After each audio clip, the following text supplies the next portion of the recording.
So let me give you 5 steps to really utilizing the power of positive thinking, even though I said this is about negative thinking. And then let me show you how to use negative thinking in an assignment, how to make negative thinking something that's useful for you.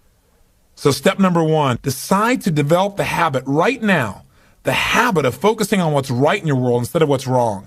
The habit of focusing on what you do have instead of what you don't have in a situation. And as basic as that is, and as well as you know it, you've got to make it a habit. Because those habits form the chain of your ultimate character, of who you become and how you end up living your life.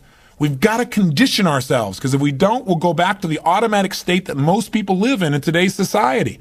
The way to develop the habit is to go on a mental diet. I did this several years ago. As positive as I was going through unbelievable pain at the time. I'd had some major disappointments, some frustrations. I felt like I'd given it all. But what turned me around is one day I picked up this book called The 7-Day Mental Diet. It was a little tiny little booklet. And all the booklet really did was, for about 12 of the 14 pages, it challenged me to really see if I could really truly, for 7 days, live my life without one negative thought. And it kept saying throughout the book, now don't just say, yeah, I can do it, and don't just say, I'm going to do it. Think for a while before you commit to this. Don't actually commit unless you're really going to do it for 7 straight days, no matter what. It doesn't mean you don't have a negative thought. It just means that if you have a negative thought, you don't speak it. You set it aside. You forget about it. Or you replace it. If you say something negative, you go erase. What I really mean is this. Or you say, that's not what I mean. Here's what I mean is this. And you immediately focus on something good. It's not that nothing negative ever comes out. It's that you immediately do not allow yourself to hold a negative feeling, a negative thought for 7 straight days, day and night, even when it gets tough, even when somebody disappoints you, even when you get frustrated, even when you give your all and it still turns up lousy.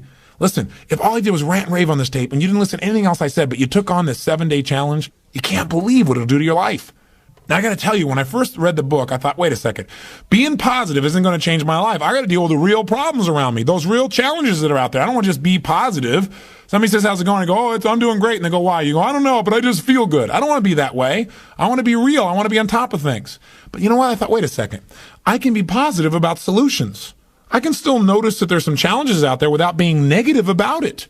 I can look at the challenges and say, okay, here's what's good about this. Here's how we can use this. Here's how we can turn this thing around. And continue to focus on that. So I took on the challenge for 7 days, changed my life.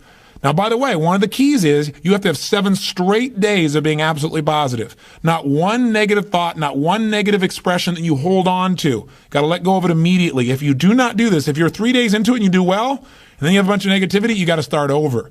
And you know what? After you go about 4, 5, 6 days in a row doing really well, something major negative is going to happen. How's that for some positive programming? But what it is a test to see how committed you really are. I'll tell you something. After 7 days, you feel like a different person. People around you respond to you like you're different as well. All you want to do is establish the habit of noticing what you do have instead of what you don't have. Noticing what's great about a situation versus what's not great. Focusing on solution instead of problems. That's what changes your life. Here's key number 2. Instead of judging yourself and others, decide, remember these are decisions, decide right now to become curious instead of judgmental. But remember, when you find fault in other people, when you start noticing constantly how they've wronged you, how this person is not good enough, or they're too egotistical, they're too proud, or they don't really care about people, as soon as you start judging other people, you just got to remember something. If you start judging other people, you're going to also start judging yourself intensely. If you're angry at other people, there's a very good chance you're angry at yourself as well. Maybe you need to perceive more and judge less. Maybe instead of finding fault with other people, without really thinking about what they've gone through to be where they are this day, maybe we can get really curious about what's making this person be in the state they're in, or what's the motivation behind this person's anger. For example, a lot of times we think somebody's being negative or angry or we're frustrated with them, but we never bother to find out what's really going on. I know myself, I was at a party recently and I fell prey to this. There was a woman who came to the party. Everybody behind her back was talking about how unbelievably egotistical this woman is, how negative she was.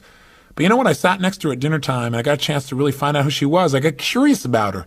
And I began to find out about all the pain she'd been through in her life. When I realized was this woman was just barely hanging on to her life. She just needed to know that people cared, but she was so afraid of being rejected that she put out this ego because she didn't want someone to reject her, so she figured she'd reject them first. And I got a chance to really know her, and she was a wonderful person. I'll tell you something else we've got to be careful of that ties in with this, of our being judgmental. Out of our fear of having heroes in our society today, we seem to try and consume them and destroy them as quick as we can. We try to find something that's wrong with our heroes because, boy, we don't want another Jim Jones. We don't want another Jim Baker. Remember, we got to judge less, perceive more. We got to get curious. Instead of living in a society where we're so afraid We're so afraid to believe in anything or anyone that we believe in nothing at all, and we lose our power of positive thinking. We try and protect ourselves from things we maybe not even need to protect ourselves from. Or we live in a society where we try and destroy our heroes, where we take somebody like Barbara Walters, an incredible broadcaster, a woman of incredible integrity, who gets nailed by one person in a book, and it's in every newspaper across the land, how she probably stomped on people to get where she was. That's absurd.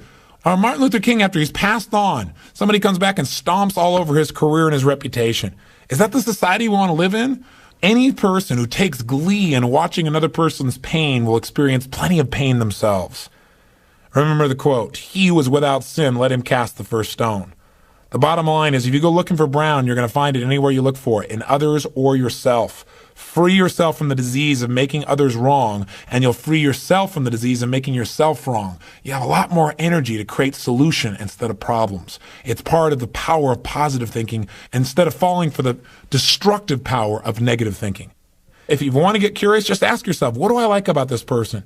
Wonder what's going on with this person that would make them feel this way. How could I help this person? As you ask these kinds of questions, you may learn something about how human beings operate, about their motivations, maybe even some things about how to support yourself as you try to support others. Remember, get curious instead of judgmental.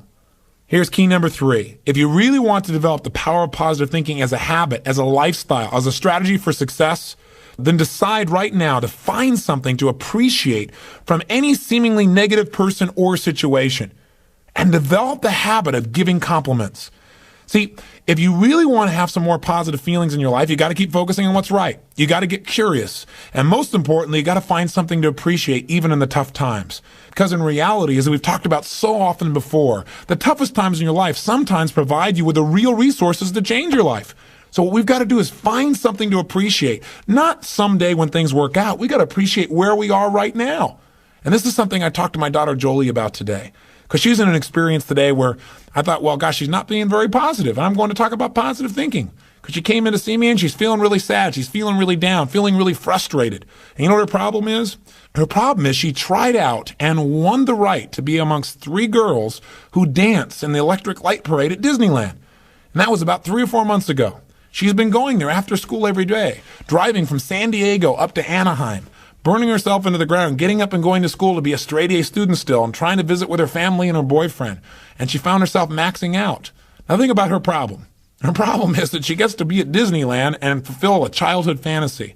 Her problem is that she loves her family and wants to be with them as well. Her problem is she loves to be at school and really do that. Her problem is she has so much abundance that she has to figure out how to get it all in one day and she can't do it. And she's physically burning out. That's her problem. And you know what? She says, gosh, I want to be home. I want to be with you guys and all these things. I don't want to miss out on all this great time we have together. I want to be with you guys.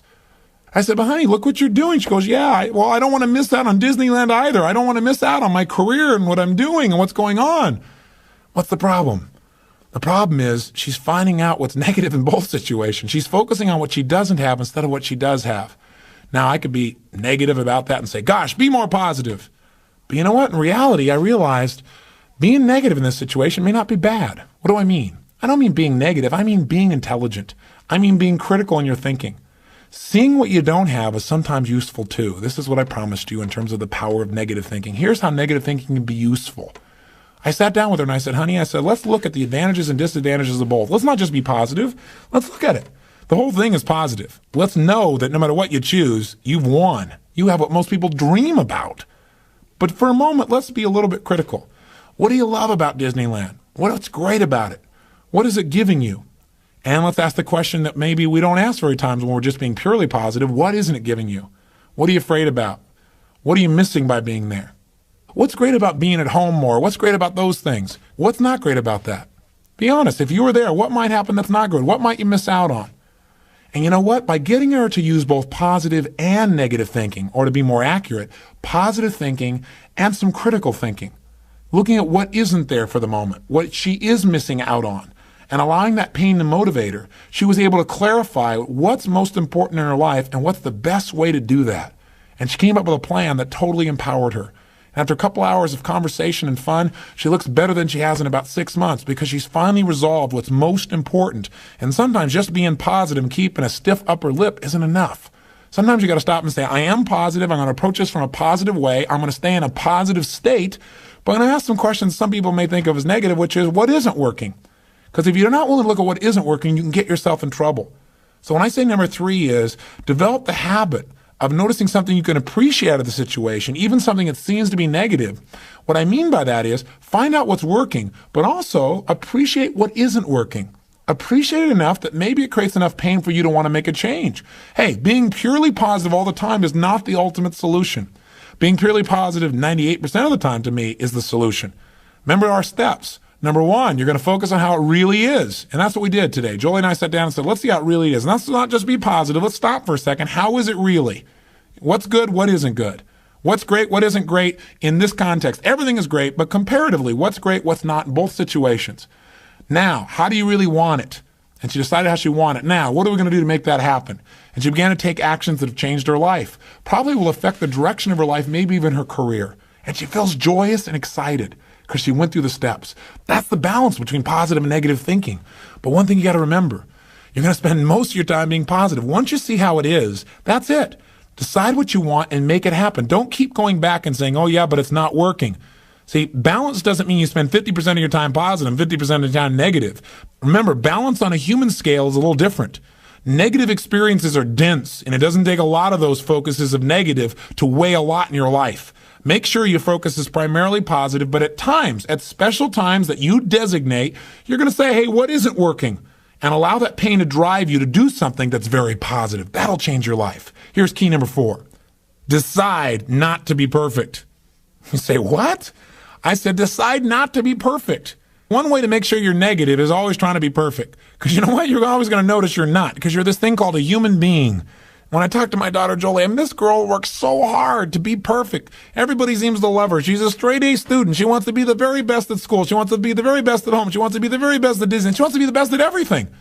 And I'm trying to be the best constantly. In the past, she always noticed what wasn't perfect, and that created pain. So you can't do that. You're going to screw up. You're going to be negative. Things are going to happen where you don't follow through on what you know. You're going to make poor decisions. You're going to say things you shouldn't say, do things you shouldn't do, mess up like you shouldn't mess up. But you know what? When that happens, instead of being negative and beating yourself up and saying, boy, here's another example of me sabotaging myself, decide what you do want. And say, you know, I'm not perfect, but I am good. And what makes me good and what makes me great and what can make me excellent is as soon as I notice I'm not on track, I correct it and I get better. Your goal each day is to get better, not to be perfect. And that's all anyone can ask of you. If every day you really try and contribute more, be more, and do more than you were slightly the day before, that's all anybody can ask. And if you know you're going to screw up and you don't make it a catastrophe, it's easier to bounce right back up. See, the only way you fail is if you quit. But if you learn something and you expand from it and you make some new decisions that enhance your life and the people you care about, then there is no failure. Don't try to be perfect because you'll never succeed. And here's the final one, key number 5. Decide to develop the habit of using the F word, faith. Make sure that you're in the position of utilizing the tool that really positive thinking is about. Positive thinking, I've said it over and over again, really is just the power to believe. And as you believe, so is it done unto you. As you believe, so it's created. You need to make certain that you create that certainty inside yourself. And you know what? You and I both know there are going to be times when it looks grim. And the only power you really have is that power to have faith. To step forth and say, I'm going to put myself on the line. I'm going to have the courage to overcome my fears and to take action, even though it may not work out, even though I may put out my love and it may not be reciprocated. I'm still going to put myself on the line because if I don't, that's the only way I can fail. See, without faith, nothing exists. And remember one more thing. No matter how bad it seems, this too will pass. That you've made it this far. You've been through tough times. Times when you didn't think you could pull it off, and you've made it. If you've made it through all the challenges of your past and your life still works, you still seem to be somewhat happy, you're still standing, as they say, then gosh darn it, you're successful. And you can make it through this too. It's the thing that'll pull you through. Faith is still the power. It's your ultimate power.